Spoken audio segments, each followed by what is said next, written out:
아히도벨이 또 압살롬에게 이르되 이제 내가 사람 12,000명을 택하게 하소서. 오늘 밤에 내가 일어나서 다윗의 뒤를 추적하여 그가 고나고 힘이 빠졌을 때에 기습하여 그를 무섭게 하면 그와 함께 있는 모든 백성이 도망하리니 내가 다윗 왕만 쳐 죽이고 모든 백성이 당신께 돌아오게 하리니 모든 사람이 돌아오기는 왕이 찾는 이 사람에게 달렸음이라. 그러이하면 모든 백성이 평안하리이다 하니 압살롬과 이스라엘 장로들이 다 그의 말을 옳게 여기더라. 아멘. 압살롬이 반역을 일으키고 헤브론에서 잠시 이제 세력을 모았다가 드디어 예루살렘으로 들어왔습니다. 자, 그런데 예루살렘에 들어온다고 왕이 되는 게 아니고 이제 누구를 제거해야 됩니까? 다윗을 제거해야 이제 자기가 이제 왕이 되는 거죠. 자, 그러다 보니까 어떻게 하면 다윗을 제거할 수 있을까? 이제 이 압살롬의 지략군들이 이제 여러 가지 이제 의견들을 내는 거예요. 자, 그 중에서 아히도벨이라는 이 지략군이 있는데 우리가 어제 보았던 말씀의 마지막 부분에 보면 아히도벨의 계략은요, 하나님의 지혜와 같아가지고 얼마나 지혜로운지 그의 말은 적중하고 틀림없고 그런 아주 모략군 지략의 사람이다 하는 것입니다. 자, 그런데 이 아히도벨이 원래는 다윗의 신복이었지만 지금은 이제 압살롬의 반역에 동참해서 압살롬의 모략군이 된 거예요. 자, 그러면서 오늘 이 아히도벨이 뭐라고 지금 압살롬에게 얘기하냐면 지금 다윗과 그 일행들은 도망가느라고 지금 정신이 없을 겁니다. 지금 기습하여 지금 다윗을 쳐야 승산이 있습니다. 왜냐하면 사람들이 막 정신없이 나가다 보니까 멀리 못 갔을 것이고, 그리고 12,000명의 군사가 가면 다윗을 따르는 지금 무리들은 소수기 때문에 군사들이 이렇게 가면 그 다윗의 군사들이 무서워하며 두려워하며 뿔뿔이 흩어져 버리고 그러면 다윗만 제거하면 됩니다. 그러면 전체가 이제 평안해집니다. 이제 그렇게 지략을 낸 거예요. 자, 어떤 것 같습니까? 이거 말이 어떤 것 같아요? 맞지요? 꼭 맞는 말입니다. 그래서 그대로만 했다면 정말 다윗은 이제 더 이상 빛을 보지 못하는, 그리고 이제 모든 이스라엘이 이제 압살롬으로 완전히 압살롬이 장악하게 되는 그런 위기에 처한 겁니다. 자, 그런데 압살롬이 무슨 마음이 들었는지, 이 아히도벨의 말만 들었다면 그 뜻을 이룰 수 있었는데 무슨 마음이 들었는지 후세의 계략도 들어보자 이렇게 얘기했다는 거예요. 근데 후세는 누굽니까? 다윗이 심어놓은 사람이잖아요. 그렇죠? 다윗이 지금 이 압살롬과 아히도벨의 계획을 무너뜨리기 위하여 심어놓은 사람이 후세인데, 후세가 압살롬이 들어올 때 압살롬 만세 만세 외치면서 압살롬에게 위장 충성을 하는, 거기 이제 압살롬이 속은 거예요. 자, 그러면서 지금 후세의 계획도 한번 들어보자 이렇게 된 거예요. 자, 5절부터 한번 읽어보겠습니다. 압살롬이 이르되 아렉 사람 후세도 부르라. 우리가 이제 그의 말도 듣자 하니라.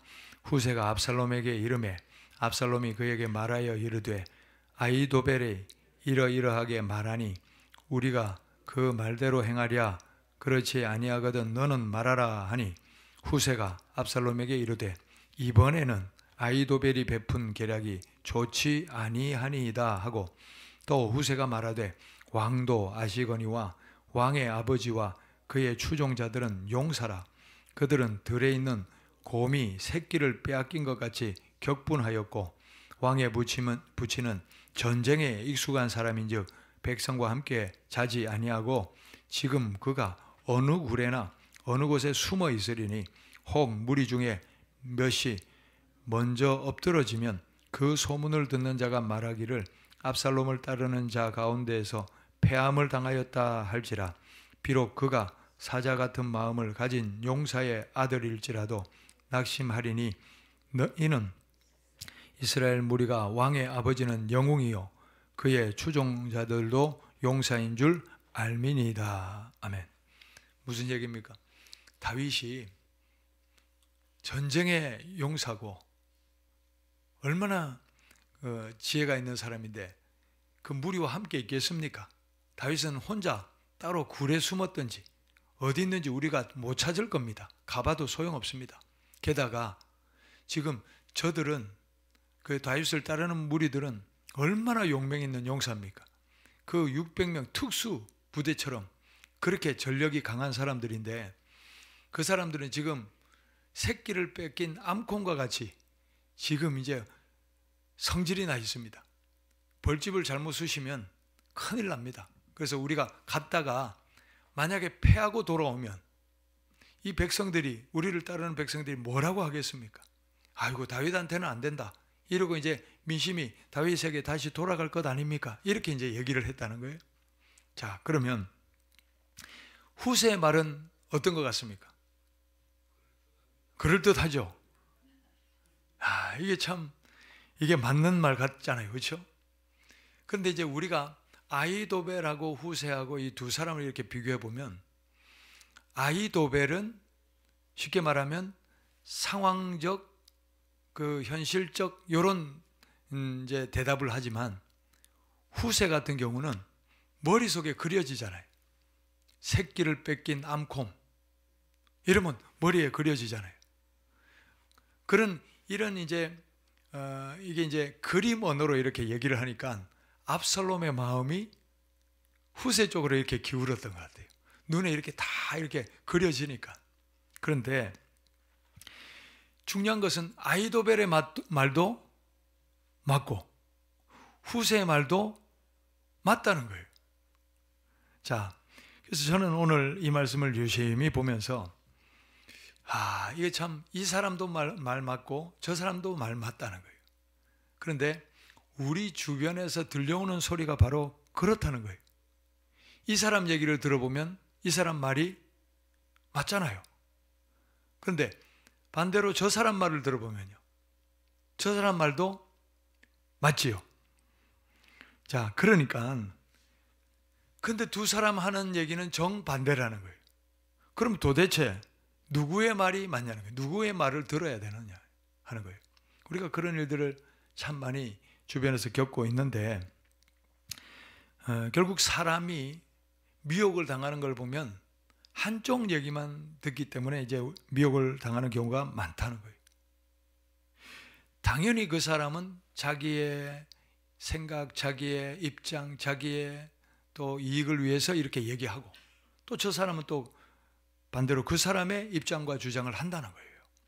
자, 그러므로 우리는 물론 이 사람 말도 맞고 이 사람 말도 맞지만 그러나 사람의 말은 결국에는 자기 생각, 자기 뜻이 반영되기 때문에 100% 그 말이 진실일 수는, 진리일 수는 없다 하는 사실을 우리는 깨닫게 된다는 겁니다.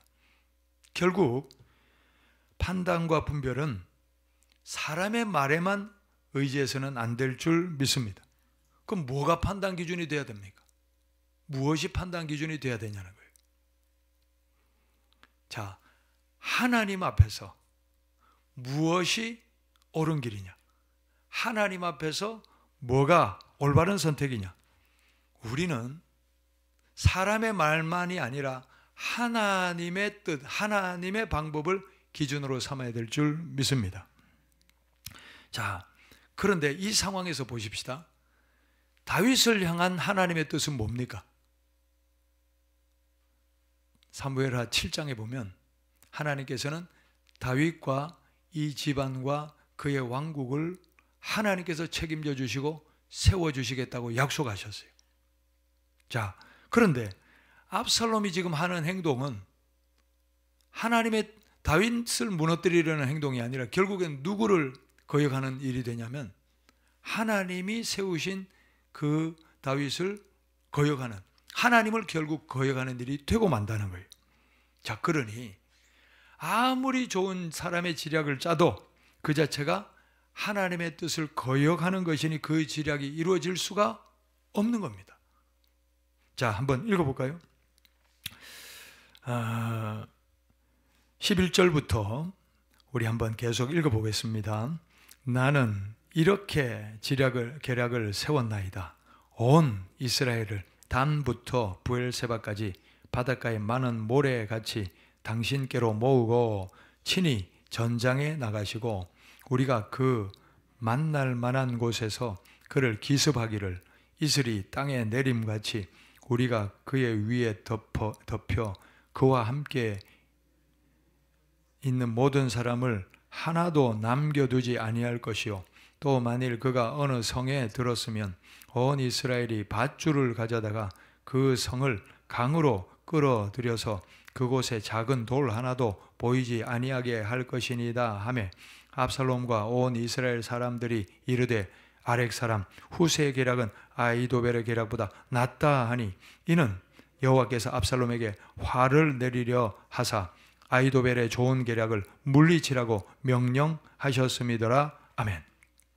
자, 이제 후세가 이제 계속적으로 그림 언어로 이렇게 얘기를 하는 거예요. 자, 우리 이스라엘 군사를 다 모아야 됩니다. 다 모아서 이제 기습을 하는데 땅에 이슬이 내림같이. 무슨 얘기입니까? 그러니까 저 소수의 다윗을 따르는 사람들을 우리 많은 군사력으로 덮어야 우리가 완전히 저들을 섬멸을 해야 나중에 후환이 없습니다.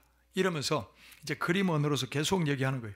그러면서 만약에 어느 성에 숨었다면 우리 많은 군사로 밧줄을 끌어다가 저 성을 다 묶어가지고 끌어서 그냥 무너뜨리듯이 그렇게 이제 많은 군사력으로 덮어버립시다. 이 얘기를 한 거예요.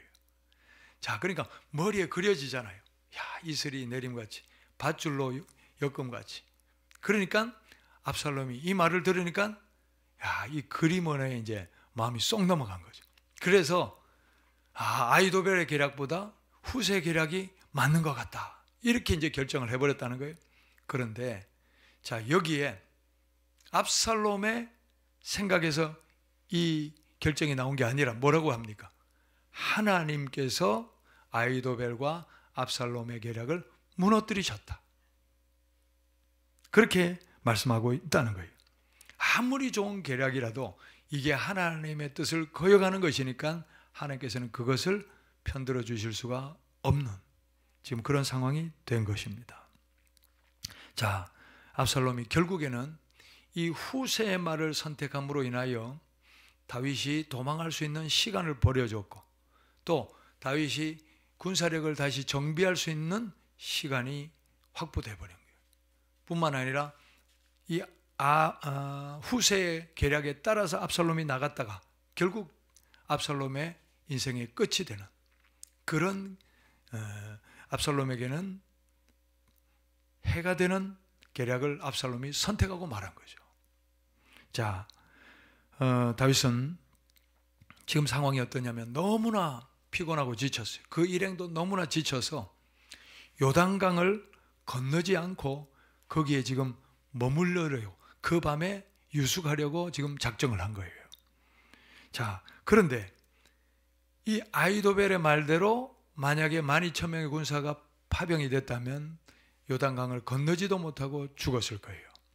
그런데 이제 이 계략을 후세가 다 알기 때문에 이제 이 계략을 다윗이 또 심어놓은 이제 사람들을 통하여 얼른 다윗에게 이제 전해지도록 그렇게 이제 일을 이제 계속 추진하고 있는 것을 볼 수 있습니다.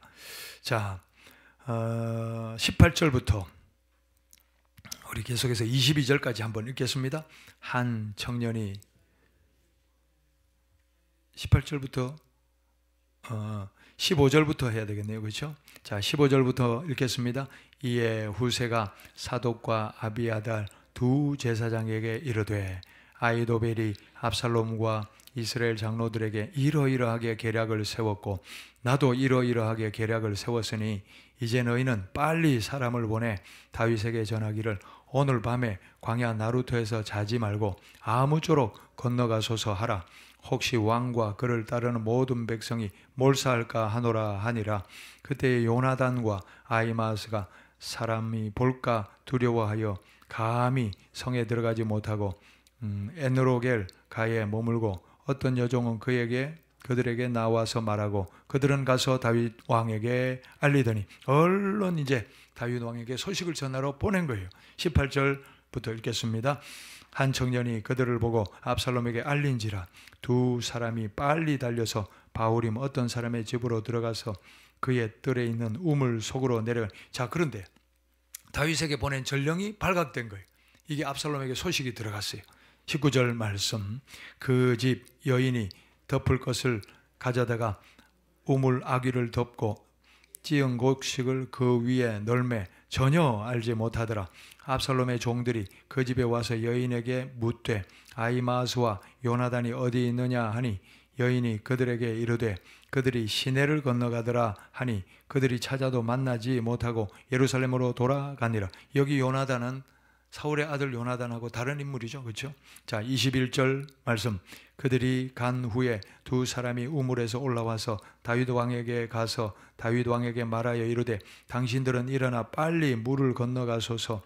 아히도벨이 당신들을 해하려고 이러이러하게 계략을 세웠나이다. 다윗이 일어나 모든 백성과 함께 요단을 건널새 새벽까지 한 사람도 요단을 건너지 못한 자가 없었더라. 아멘. 자, 우리가 이 장면을 보면서 만약에 지금 이렇게 일어나는 일들 중에 하나라도 틀어졌다면 어떻게 됐을까? 다윗이 어떻게 됐을까? 하는 생각을 해봅니다.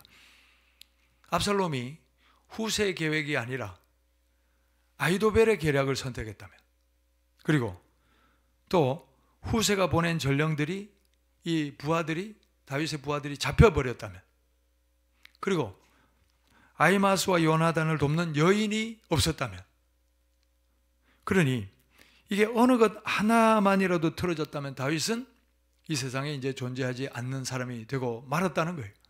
자, 그런데 이 모든 일들이 순조롭게 이루어진 것은 다윗을 돕는 여호와 하나님께서 그와 함께 계셨기 때문인 줄 믿습니다. 그러니 하나님이 다윗의 편을 들어주시는데 어떻게 압살롬의 계획이 성사될 수가 있겠냐는 거죠. 자, 우리의 삶에도 하나님이 도와주시면 문제가 없을 줄 믿습니다. 하나님이 되게 하시고 도와주시는 은혜가 우리 모든 권속들의 삶에 함께 하시기를 바랍니다. 그래서 하나님께서 만남의 복도 열어주시고 오늘 이 여인을 만난 것처럼 또 하나님께서 일을 풀어주시는 그런 은혜가 있으시기를 축복합니다. 하나님이 은혜를 주셔야 우리의 삶에는 흔들림이 없는 은혜가 되는 줄 믿습니다. 자, 이제 아히도벨의 운명은 어떻게 되냐 하는 것을 계속해서 한번 봅시다. 23절, 24절 말씀. 아히도벨이 자기 계략이 시행되지 못함을 보고 나귀의 안장을 지우고 일어나 고향으로 돌아가 자기 집에 이르러 집을 정리하고 스스로 목매어 죽음에 그의 조상의 묘에 장사되니라. 이에 다윗은 마하나임에 이르고 압살롬은 모든 이스라엘 사람과 함께 요단을 건너니라.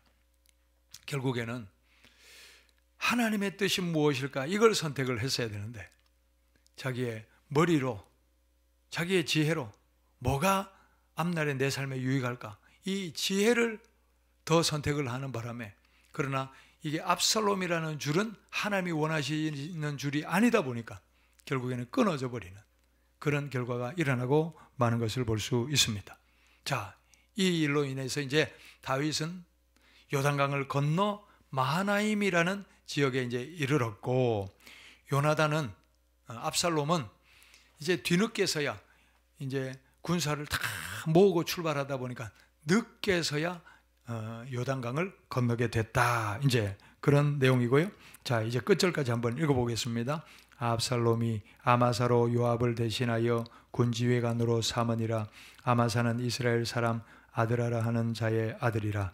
아드라가 나하스의 딸 아비갈과 동침하여 그를 낳았으며 아비갈은 요압의 어머니 수르야의 동생이더라. 이에 이스라엘 무리와 압살롬이 길르앗 땅에 진친이라 요단강 건너온 거예요. 27절입니다. 다윗이 마하나임에 이르렀을 때에 암몬 족속에게 속한 라빠 사람 나하스의 아들 소비와 로데발 사람 암미엘의 아들 마길과 로글림 길르앗 사람 바르실레가 침상과 대야와 질그릇과 밀과 보리와 밀가루와 볶은 곡식과 콩과 팥과 볶은 녹두와 꿀과 버터와 양과 치즈를 가져다가 다윗과 그와 함께한 백성에게 먹게 하였으니 이는 그들이 생각에 백성이 들에서 시장하고 고나고 목마르겠다 함이더라. 아멘. 자, 다윗이 이제 마하나임에 이르렀어요. 그런데 다윗과 그 일행을 돕는 사람들이 나타났어요. 우리 읽으면서 침이 넘어가지 않습니까? 자, 그런데 이제 다윗이 얼마나 허기가 지겠습니까? 지치고 힘겨운데 이들이 이렇게 먹을거리와 이런 걸 공개할 때 얼마나 감동이 됐겠습니까? 자, 그러니 다윗은 가는 곳마다 돕는 손길을 하나님이 이렇게 붙여주시잖아요. 반대로 압살롬은 될 일도 안 되게 하시는 그런 것을 우리는 볼 수 있습니다. 결국 하나님의 뜻에 위배되는 것은 아무리 지혜로운 것 같아도 하나님은 막으신다.